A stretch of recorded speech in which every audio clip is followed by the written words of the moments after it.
কিনা?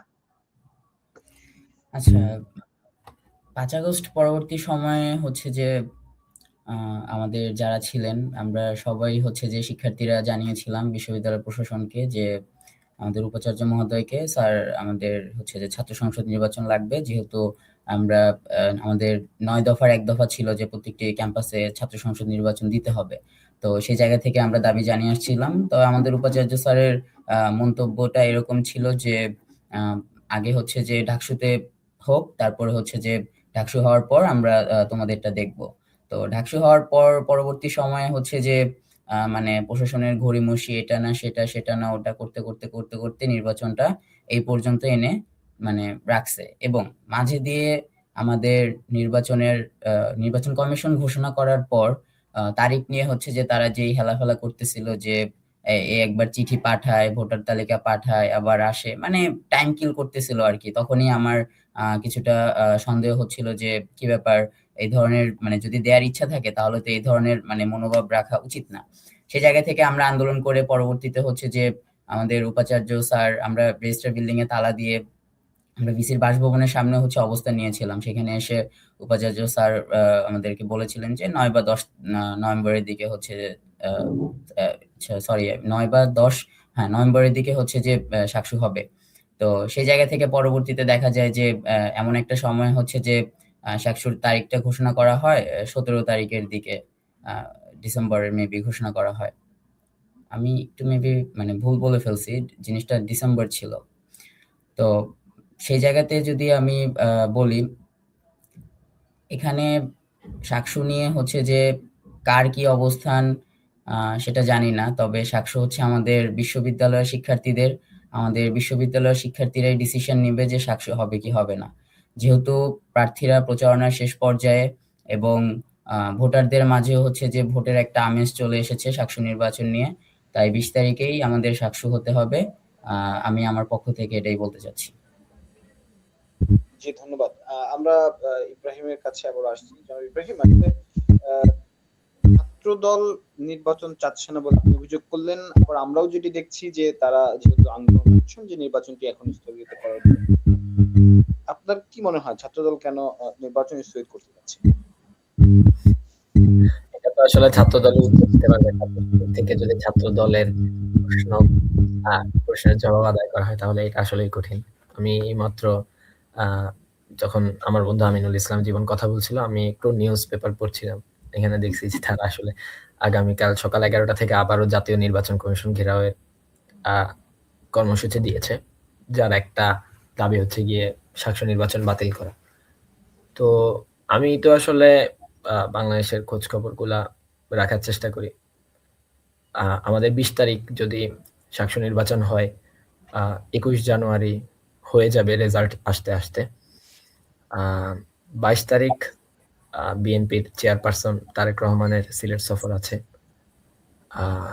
তো এগুলোর সাথে কিছুটা কোরিলেট করাও যায় আর কি। তো আমি আসলে আমার ব্যক্তিগত মতামত এখানে উপস্থাপন না করে ছাত্রদলই আসলে উত্তর দিতে পারবে যে তারা আসলে কেন নির্বাচনটা চায় না, বা কেন্দ্রীয় ছাত্র বলবে। ওকে, আমরা আমরা আপনার কাছে আর একটা প্রশ্ন রাখতে চাই। সেটি হচ্ছে এই আমাদের আপনাদের একজন প্রার্থী, তিনি স্বতন্ত্র প্রার্থী, আমি তার নাম উল্লেখ করি, মমিনুর রশিদ শুভ। তিনিও একটি রিট করেছেন যাতে এই নির্বাচনটি স্থগিত করা হয়।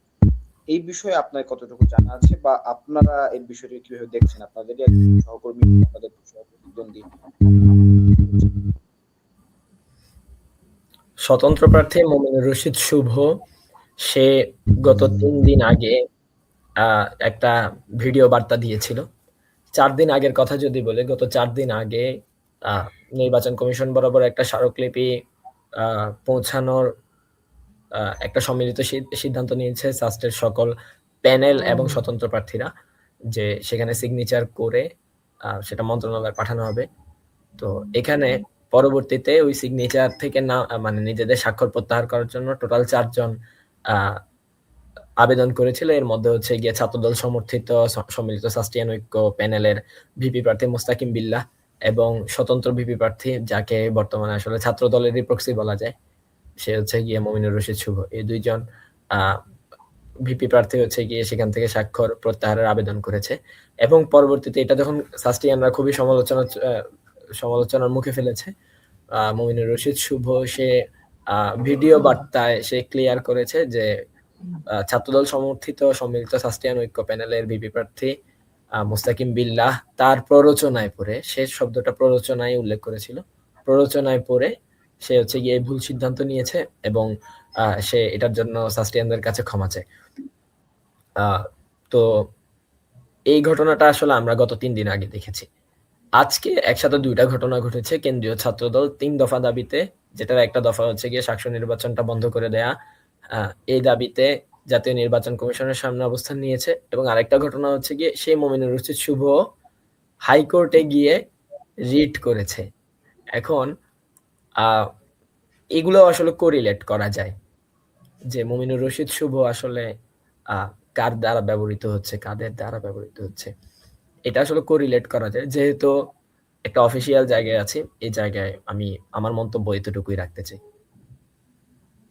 নিশ্চয়ই আমরা ইসলাম জীবনের কাছে আসতে চাই। আমি জীবন, আপনাদের এই ছাত্র সংসদ নির্বাচন নিয়ে ছাত্র সংগঠন তারা প্যানেল দিয়েছেন, কিন্তু নামে কোনো ছাত্র সংগঠন কিন্তু প্যানেল দিতে পারে না কিংবা তারা দেয়নি। সেক্ষেত্রে আমরা এটাকে যদি মোটাকে বলি তাহলে শিক্ষার্থীদেরই আসলে নির্বাচন। এই নির্বাচনে একেবারে স্বতন্ত্র হিসেবে আপনি প্রার্থিতা করছেন, নির্বাচনে প্রতিদ্বন্দ্বিতা করছেন। আমরা দেখতে পাচ্ছি যে নির্বাচন নিয়ে বেশ হয়ে গেছে। ইভেন আপনি কথা বলেন আমার জন্য একটু বুঝতে সুবিধা হতো, বারবার হচ্ছে যে বিপ আসতেছে, তো আমি বুঝতে পারছি।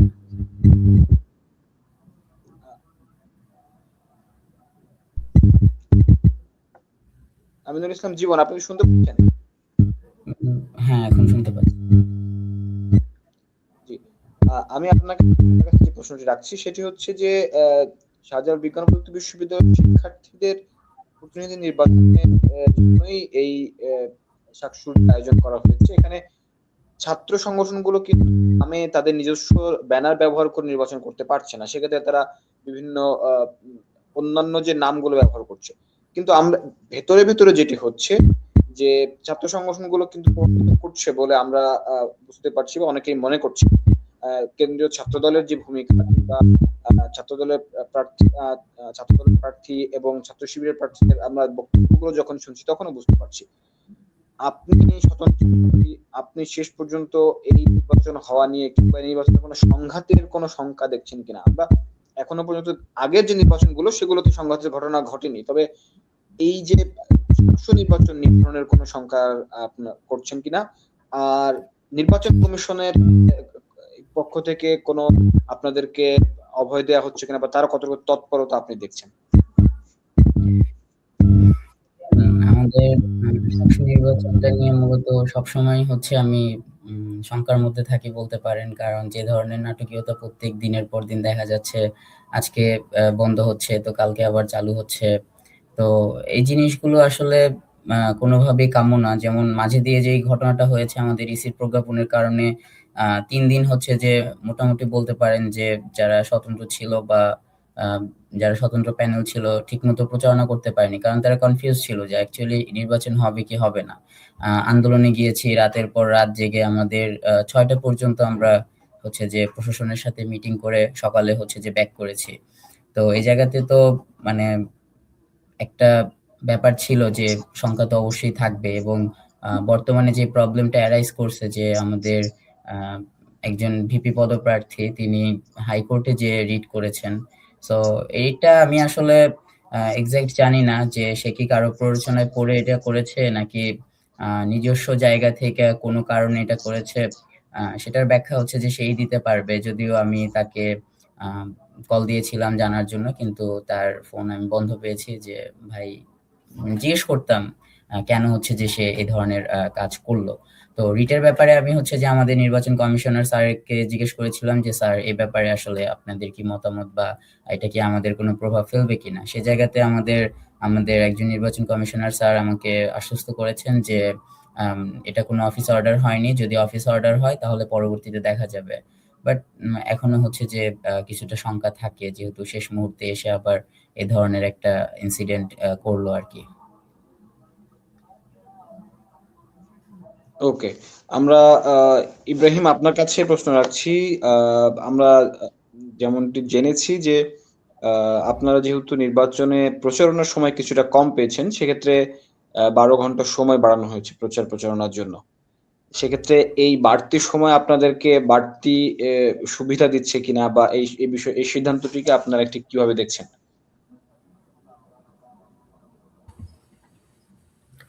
আচ্ছা, একটু প্রসঙ্গ ধরে আগাই।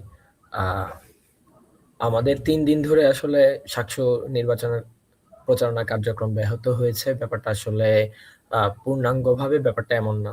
কারণ আমাদের প্রচারণার সময় রাত ১০টা পর্যন্ত, এবং সাকসু নির্বাচনের ১ম স্থগিতের যে খবরটা আমরা পেয়েছিলাম মাঝখানে, আমার এক্সাক্টলি তারিখটা মনে নেই, তখন রাত ১০টা শেষ হয়ে গিয়েছিল। আমরা সেদিনের প্রচারণার কাজ শেষ করেছি। করে আমরা সারারাত আন্দোলন করা লেগেছে এবং ফজর পর্যন্ত আমাদেরকে মিটিং করা লেগেছে। তো ওই মিটিংয়ে আমরা বিভিন্ন দাবি দেওয়া হচ্ছে গিয়ে মানে আমাদের প্রশাসন বা নির্বাচন কমিশনের কাছে উপস্থাপন করেছিলাম। তো পরবর্তী দিন সন্ধ্যায় আসলে আমরা এই বার্তা পেয়েছি যে আমরা মৌখিক আশ্বাস পেয়েছিলাম। ডাকসু ভিপি সাদিক কায়েম তিনি সহযোগিতা করেছিলেন। তিনি জাতীয় নির্বাচন কমিশনে গিয়েছিলেন। সেখানে গিয়ে তিনি ছাত্র সংসদ নির্বাচন সহজীকরণের জন্য কথা বলেছেন এবং পরে সংবাদ সম্মেলন করেছেন। তো পরবর্তী দিনে আমরা আসলে মৌখিক আশ্বাস পেয়ে গেছি, এবং মন্ত্রণালয়ের কিছু অফিসিয়ালিটির জন্য স্মারকলিপি প্রেরণের একটা বন্দোবস্তের কথা চলছিল, এবং সেটার ব্যাপারে রাত ১২টার মধ্যে আমরা সবাই একমত হয়েছি যে আমরা অঙ্গীকারনামা দিব না, স্মারকলিপি দিব। তো ওভারঅল প্রচারণার সময় সীমার মধ্যে আমরা একটা দিন এবং আরেকটা দিনের খুবই সামান্য অংশ আমরা লস করেছি। তো আমরা এই জায়গাটাতে দেখেছি যে আজকে সকাল ৮টা থেকে রাত ৯টা পর্যন্ত প্রচারণার সময়সীমা বাড়ানো হয়েছে ১২ ঘন্টা। তো এই জায়গায় আমরা কিছু ক্ষেত্রে উপকৃত হতেও পারি। তবে এই ঘোষণাটা আসলে আরেকটু আগে আসলে আমাদের সুবিধা হতো। যেমন অনেকেই দেখা গেছে যে গতকালকে যেহেতু প্রচারণার শেষ দিন ছিল, তারা লিফলেট বা তাদের ইনস্ট্রুমেন্ট সব শেষ করে ফেলেছে প্রচারণার জন্য। আজকের জন্য আসলে বাকি রাখে নাই বা রাখতে পারে নাই।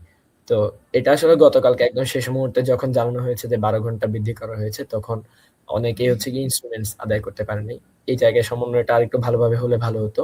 ১ নাম্বার পয়েন্ট। ২ নাম্বার পয়েন্ট হচ্ছে গিয়ে আমাদের জন্য, আমরা আসলে যারা সাকসু নির্বাচন আদায়ের দাবিতে সোচ্চার, তাদেরকে আজকে জোহর থেকে আসর পর্যন্ত সময়টা, অর্থাৎ ক্যাম্পাসের আসলে সবচেয়ে পিক টাইম যেটা, মানে স্টুডেন্টরা দুপুরে ছুটির পরে বাসায় ফিরে, বিকালবেলা বিকালের সেশনের ক্লাস শেষে বাসায় ফিরে, এই জায়গাটা আসলে আমরা প্রচারণার ক্ষেত্রে আমাদের এই সময়টা ব্যাহত হয়েছে। আমরা এই জায়গায়ও ক্ষতিগ্রস্ত হয়েছি।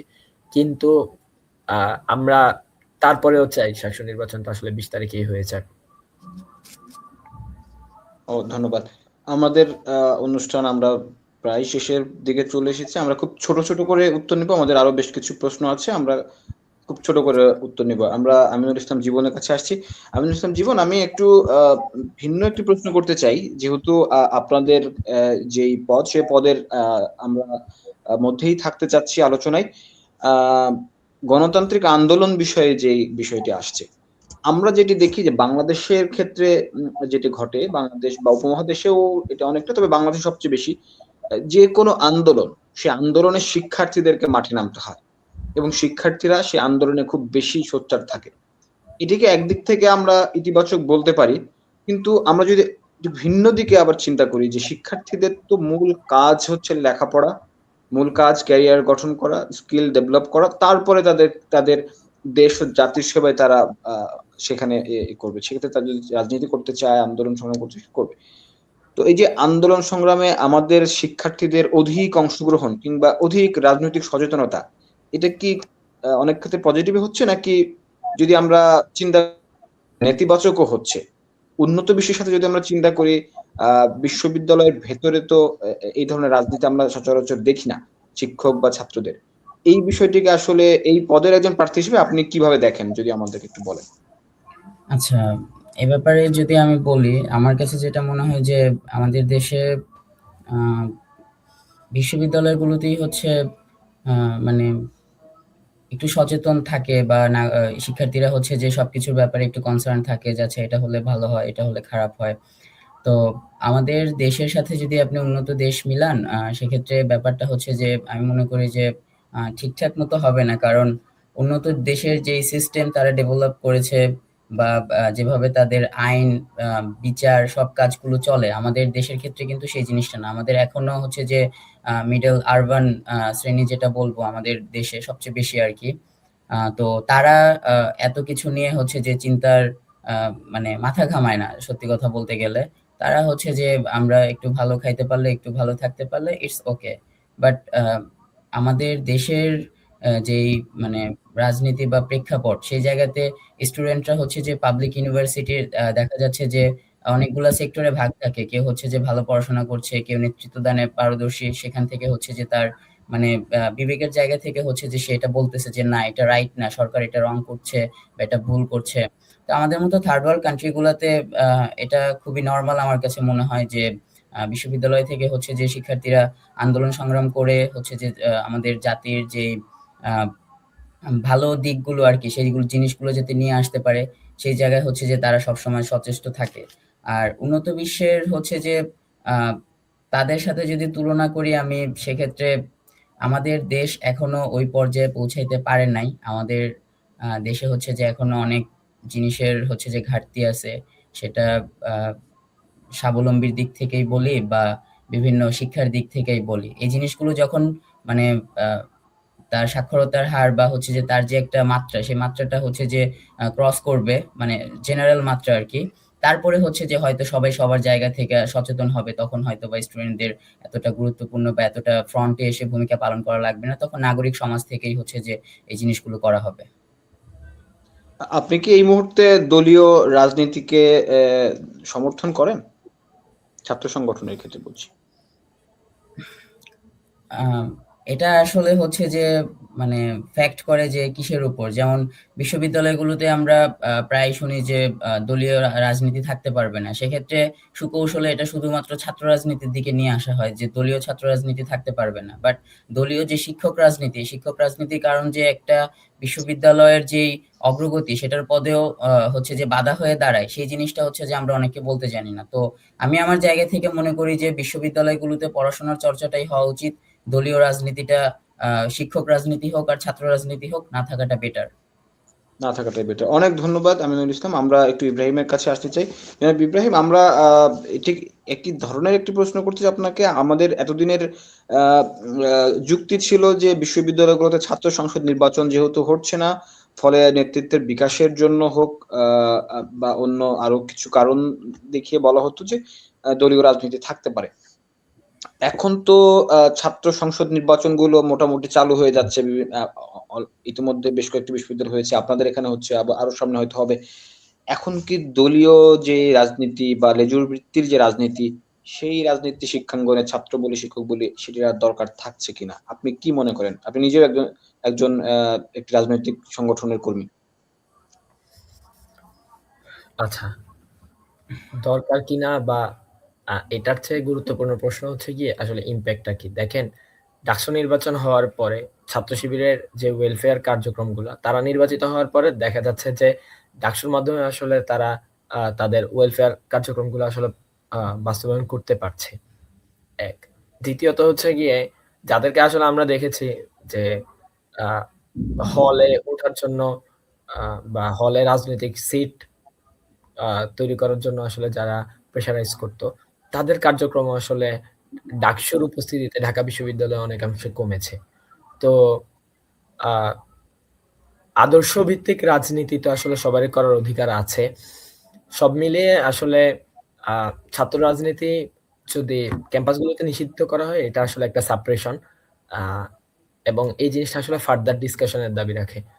আ আমরা যেটা দেখতেছি যে মানে কিছু শিক্ষার্থী আসলে ক্যাম্পাসে দলীয় ছাত্র রাজনীতি নিষিদ্ধ চায় এবং একটা বড় অংশ এরকম আছে যারা হচ্ছে গিয়ে দলীয় ছাত্র রাজনীতি নিষিদ্ধ চায় না। কারণ দলীয় ছাত্র রাজনীতি নিষিদ্ধ হয়ে গেলে তাদেরও আসলে ভয়েস রেইজ করার জায়গাগুলো থাকবে না।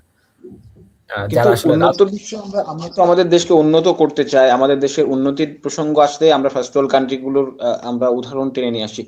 সেক্ষেত্রে আমাদের শিক্ষার উন্নয়ন তো এখানে একটা গুরুত্বপূর্ণ সূচক হিসেবে দাঁড়ায়। সেখানে তো আমরা ছাত্র রাজনীতি দেখি না, দলীয় ছাত্র রাজনীতি দলীয় ভিত্তিতে দেখি না। তাহলে তো আসলে এই জিনিসটা আগে প্রশ্ন করা দরকার যে ছাত্র রাজনীতির অনুপস্থিতির কারণে উন্নত দেশগুলো আসলে উন্নত হয়েছে কিনা। প্রত্যেকটা দেশের আসলে এক একটা সিস্টেম থাকে, প্রত্যেকটা দেশের ডেভেলপমেন্ট হওয়ার ইতিহাসটা আলাদা। এখন বাংলাদেশে আসলে ছাত্র রাজনীতির যে কালচারটা আছে, এই কালচারটা ডেভেলপ করার মাধ্যমে যদি আসলে বাংলাদেশ উন্নত রাষ্ট্রে পরিণত হইতে পারে, তাহলে তো আমরা আসলে সেই পথেই আসলে বাংলাদেশকে উন্নত রাষ্ট্রে পরিণত হতে দেখতে চাই। আমার তো উন্নত অনেক দেশ ধন্যবাদ। পরিণত করার জন্য হ্যাঁ, এটা দরকার নাই যে আমি কোন একটা সিস্টেম বাদ দিয়ে দিলেই সেটা উন্নত হয়ে যাবে। আমি আসলে এটা বিশ্বাস করি। নিশ্চয়ই। আমরা নতুনভাবে নতুন একটি পদ্ধতি চালু করতে পারি। নিশ্চয়ই আপনি এই ধরনের হয়তো কিছু বলার চেষ্টা করলেন। আমরা আমিনুল ইসলাম জীবনের কাছে জানতে চাই, আ আমিনুল ইসলাম জীবন, আমরা আ আ আ ২০২৪ এ যেই আ আ গণঅভ্যুত্থান হলো, যার মাধ্যমে আ আমরা সেই আ স্বৈরাচারের পতন দেখলাম। সেটাকে অনেকেই অ্যা উম ৭১ এর সাথে মুখোমুখি দাঁড় করানোর চেষ্টা করেছে। যার অনেকেই আবার এটিকে ২ টি অ্যা অ্যা একটি ধারাবাহিকতা, ইতিহাসের ধারাবাহিকতা বলছেন। আ এটি নিয়ে অনেক জলঘোলা হয়েছে দেশে। অনেক বিভক্তি হয়েছে। নিশ্চয়ই বিভক্তি কাম্য না।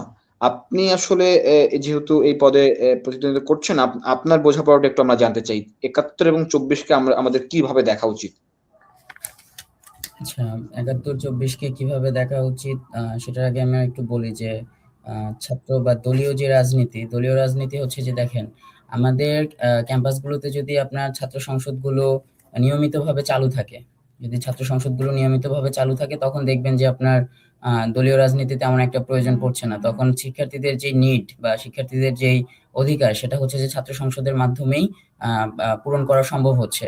তো সেক্ষেত্রে আমি মনে করি যে বিশ্ববিদ্যালয় প্রশাসন থেকে শুরু করে সরকারের উচ্চ যেই পর্যায়ে আছে, সেখান থেকে প্রত্যেকটা ইউনিভার্সিটির প্রত্যেকটা কলেজে হচ্ছে ছাত্র সংসদ নির্বাচনটা নিয়মিত করা জরুরি।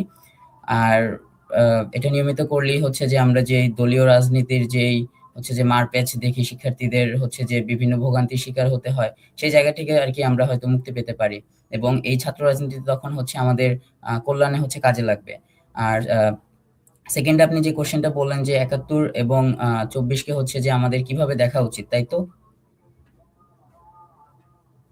আচ্ছা, ৭১ আর হ্যাঁ, ২৪ কে ৭১ আর ২৪ কে হচ্ছে আমি এর আগেও বলেছি যে ২৪ আর ৭১ আলাদা কোনো জিনিস নয়। ২৪ আর ৭১ একই জিনিস। ২৪ হচ্ছে ৭১ এক্সটেনশন। তো ৭১ এ আমাদের মুক্তির লড়াই ছিল, ২৪ এ হচ্ছে আমাদের আধিপত্যবাদ বিরোধী লড়াই ছিল।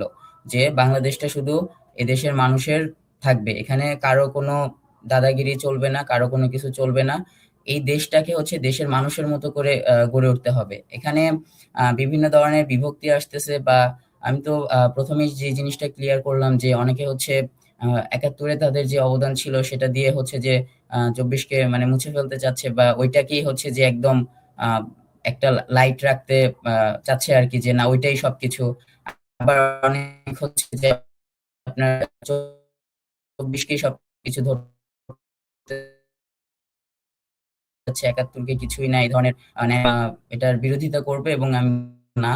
আ আমাদের উচিত আমাদের জাতীয় জীবনে ৭১ এবং ২৪ পরস্পর একই অবস্থানে রেখে আমরা যাতে আ আগাইতে পারি। আর বাংলাদেশের ইতিহাসে যেই নির্ণায়ক, সেটা শুধুমাত্র এখন আপনি ৭১ দিয়ে করলেই হবে না। এরপরে আরো যে আন্দোলন সংগ্রাম আছে, প্রত্যেকটা আন্দোলন সংগ্রাম আপনাকে আ মানে বিচার বিশ্লেষণ বা চিন্তায় রাখতে হবে। তারপরেই আরকি আমাদের বাকি পথ উত্তরণ সহজ হবে। জি ধন্যবাদ। আমরা ইব্রাহিম বিন ইসলাম, আপনার কাছে যেটি জানতে চাই আসলে, আ আমরা আমিনুল ইসলাম জীবনের কাছে শুনলাম। তিনি বলছিলেন যে ৭১ আমাদের স্বাধীনতার বা মুক্তির আন্দোলন, এবং আ আমাদের ২৪ ছিল আধিপত্যবাদ বিরোধী আন্দোলন।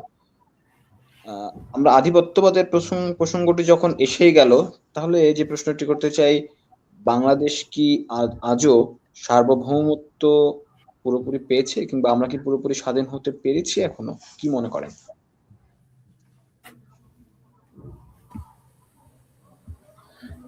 এটা আসলে খুবই অ্যানালাইটিক্যাল প্রশ্ন আরকি। বিশ্লেষণ করে অ্যান্সার দেয়া লাগবে, যেহেতু খুবই শর্টে অ্যান্সারটা দেয়া লাগবে।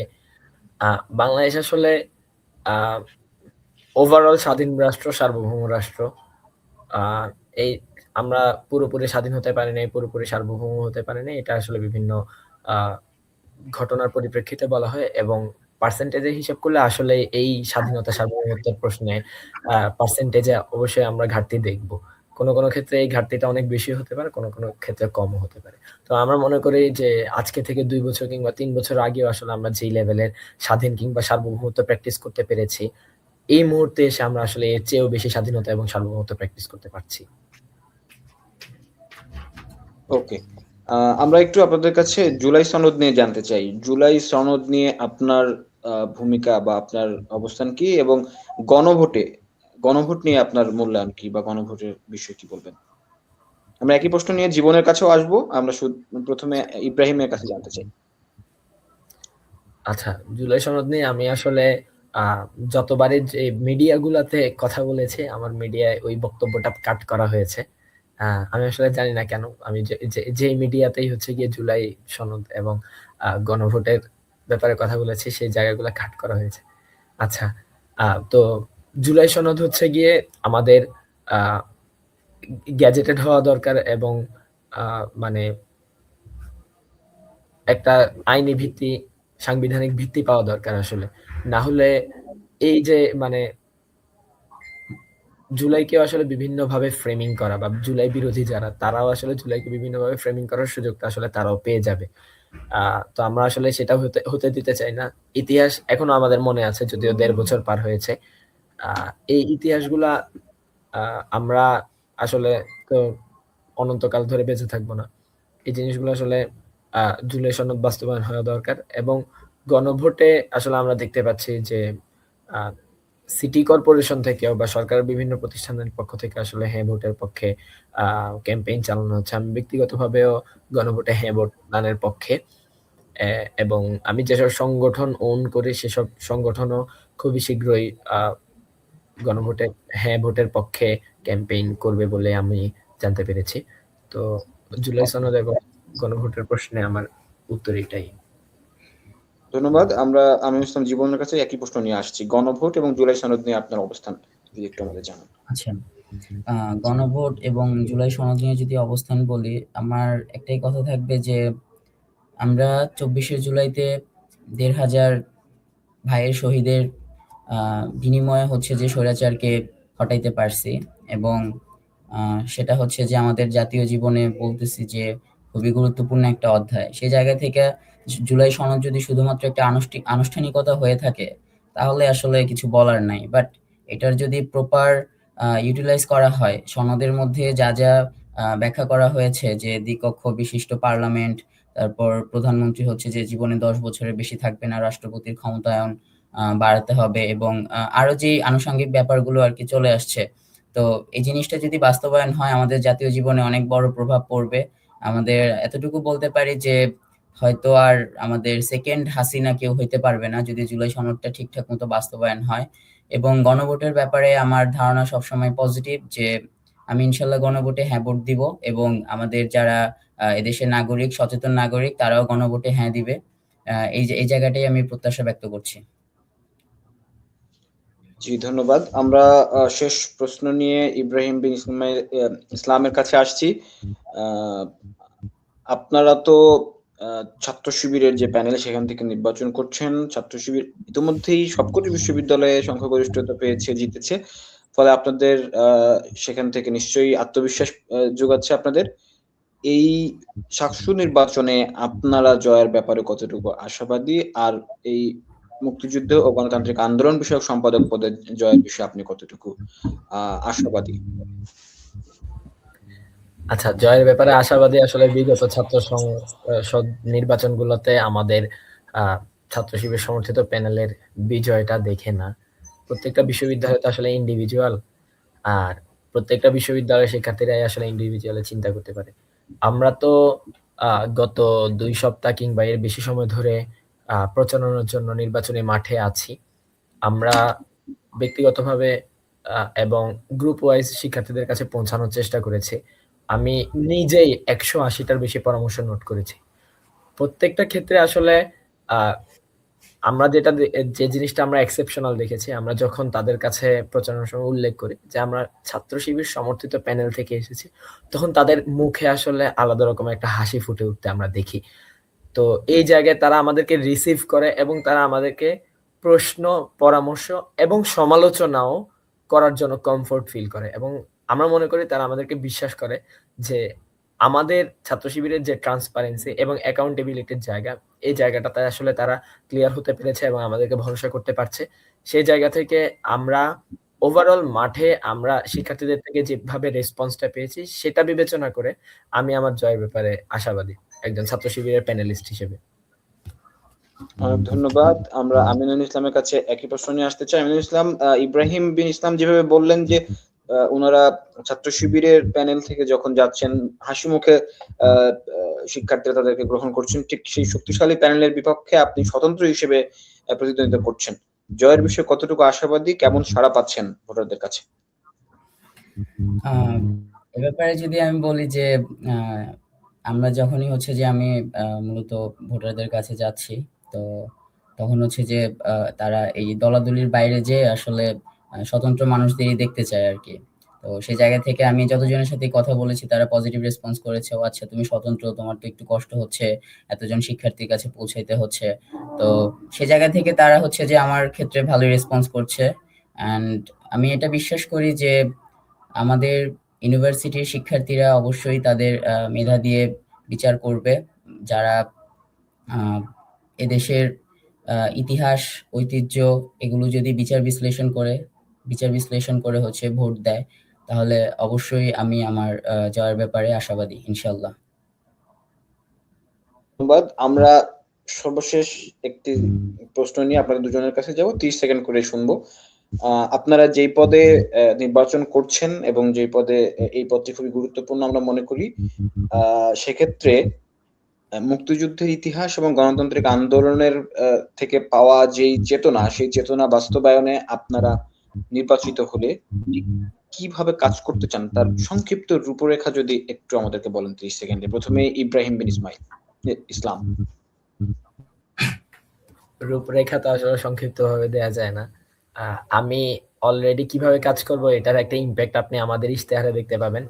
আমরা প্যানেলের ইশতেহার যেটা ঘোষণা করেছি, 1 নম্বরে আমার ইশতেহারটা আমি তাদেরকে বুঝাতে পেরেছি যে আমার ইশতেহারটাই 1 নম্বরে আসা উচিত। এই জায়গায় আমি মনে করি আমি সহ আমাদের প্যানেলের অধিকাংশ যদি আসলে নির্বাচিত হয়, সেক্ষেত্রে এই টিম ওয়ার্কটাকে আমি আসলে খুব ভালোভাবে কাজে লাগাতে পারবো এবং আমার যেই ব্যক্তিগত অঙ্গীকারগুলো আছে এবং প্যানেলের ইশতেহারগুলো আছে সেগুলো আসলে সমান তালে বাস্তবায়ন করতে পারবো। এটাই। অনেক ধন্যবাদ আমিনুল ইসলাম জীবন। আমার যদি ইশতেহারগুলো হচ্ছে বাস্তবায়নের রূপরেখা বলি, সেক্ষেত্রে আমি যদি নির্বাচিত হতে পারি তাহলে আমার কাজগুলো আসলে আমি চেষ্টা করছি যে আমি অ্যাকচুয়ালি যেগুলো করতে পারবো সেই জিনিসগুলোই নেয়ার। কারণ বিগত অনেক ছাত্র সংসদ নির্বাচনে দেখেছি যে অনেকে অনেক ইশতেহার দিচ্ছে, অনেক ইশতেহার দিয়ে ভরে ফেলতেছে, বাট কোনো কাজই হচ্ছে যে তারা ইশতেহার অনুযায়ী করেনি, এর বাইরে তারা বিভিন্ন অনেক ধরনের কাজ করছে। তো সেই জায়গা থেকে আমি আমার ইশতেহারের জন্য কম রাখছি যে যেগুলো আমি বাস্তবায়ন করতে পারবো। তো আমার যে ইশতেহারগুলো আছে যে ক্যাম্পাস আর্কাইভ, একটা ক্যাম্পাস আর্কাইভ করা, তারপর হচ্ছে যে হলগুলোর নামকরণ এবং স্থাপনা যে আমি তৈরি করতে চাচ্ছি সেগুলো এবং বিতর্ক আয়োজন, আমি মনে করি যে এগুলো প্যারালালি আমি সবকিছুই করতে পারবো ইনশাল্লাহ একটা প্যারালাল সময়ের মধ্যেই। অনেক ধন্যবাদ। আপনাদের দুজনের জন্য শুভকামনা থাকলো, আর আমাদেরকে সময় দেওয়ার জন্য কৃতজ্ঞতা জানাচ্ছি এডুকেশন টাইমসের পক্ষ থেকে। আমাদের দর্শকদেরকেও আমরা ধন্যবাদ এবং কৃতজ্ঞতা জানাচ্ছি। বরাবরের মতোই আপনারা আমাদের সাথে আজকে ছিলেন এবং 700 এক্সপ্রেস আমাদের চলবে নির্বাচনের দিন পর্যন্ত। আপনাদের সে পর্যন্ত আমাদের সাথে থাকার জন্য আমন্ত্রণ জানিয়ে আজকের মতো আমাদের শো এখানে শেষ করছি। শুভরাত্রি সবাইকে।